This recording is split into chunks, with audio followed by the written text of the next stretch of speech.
It is the 228th Merseyside derby this weekend. It's live for you on Sky Sports this Saturday lunchtime. Danny Higginbottom is here to talk us through the tactical nuances of this game. Plenty of absentees for both sides, Danny, isn't there? Seamus Coleman, we know, unfortunately, won't be playing. Morgan Schneiderlin, we think, an injury doubt.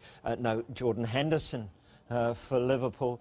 And no Adam Lallana either, after he picked up an injury away on international duty with England. How big a miss will he be? I think if we look at how it would be if Lallana is playing, for me, he's such a key player for Liverpool. Everyone's talked about Coutinho this season, about Mane, but for me, Lallana's been the standout player. I think he is a real drive behind this Liverpool team, and he's so good, especially when the team are going forward. So, if we look at them when they are attacking, move Mane, move him up here. Obviously, he's got pace, he likes to play on the shoulder, and he's very good at doing that. Firmino, he doesn't seem to want to move. He seems to want to be playing very deep here. He's quicker in real life, thank goodness. No, let's try it. No, there you go. Is that all right? You got it. You got it. That's what you're here for. Yeah. Oh, Coutinho's trying to do the same thing now. There we go. Right, OK. Let's hopefully that'll be it. So basically what happens is when the back four are playing against players like this, OK, Coutinho may play that a little bit deeper, but what happens is, all of a sudden, because you don't want to get done for pacing behind, they drop that a little bit deeper. So that means obviously the likes of Coutinho, Firmino and Mane can push on that bit further. Now as a midfield, whether it's a 3 or a 4 or even a 5 at times, they don't want to drop too deep. And this is where Lallana comes into his own, because we talk about the movement that he has, and what he finds is that he gets into these areas so often. His movement's brilliant, the way he starts attacks and a lot of the time actually finishes attacks as well. So that's the first part of it, where we're getting between the midfield and the defence of the opposition. But what we've seen on numerous occasions this season as well, if we take that off a second, is when he gets into the final third and these players drop even deeper. They drop even deeper. These are the areas now that Lallana gets into, and he gets into them really well. He'll get ahead of the front three at times, and he's scored quite a few goals by doing that. So he's going to be a huge miss for Liverpool, because not only is he good on the ball, the passes that he can find, but as well getting beyond play as well, and he's going to be a huge miss for them.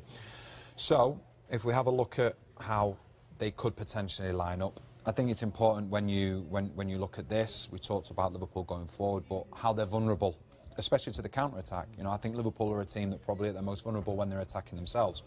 So, as we go back, bring these forward, because we're going to look at the defensive side of them.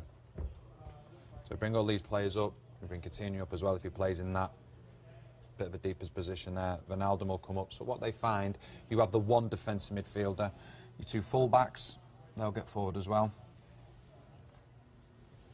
Klein as well, and then you bring your centre-halves. So, Liverpool a lot of the times will leave themselves with three at the back. So put Lukaku in the middle of them. Now the thing is, the higher the team you are, the better the team you are, the more possession of the ball that you're going to have. Now the more possession you have, the more open you're going to be to the counter-attack. Now with Lukaku, I think he's a player that can play on the shoulder very well, and this could suit Everton to play on the counter-attack, because he will fancy himself in a foot race with, I would suggest, any of them three players, pace-wise. So he'll be looking to then get into these areas. Centre-backs, as we've spoken about before, don't like to go outside the width of the 18-yard box, but Lukaku will look to do that, there's no doubt about it. So I fully expect to see Everton sitting back, allow Liverpool to have the possession, not allow them to get in behind them, and then look to break quickly. And what you might find is that Everton can play some great football, but I think you might see a little bit more of this, whether it be from the centre-halves looking to get in them areas there, or them areas, or even the full-backs doing the same thing. To get into these areas, and you've got a willing runner in Lukaku. Now, the one thing is, if you are going to do that, what you've got to have is willing runners from the midfield area, and that's one thing that you've definitely got in this Everton team. So we talk about Lukaku being up there, bring these forward again, bring Origi up as well. Not having a good day with these today, am I? Do you want to try it? He just doesn't fancy it, does he? Oh, there we go. Well, he does if it's you.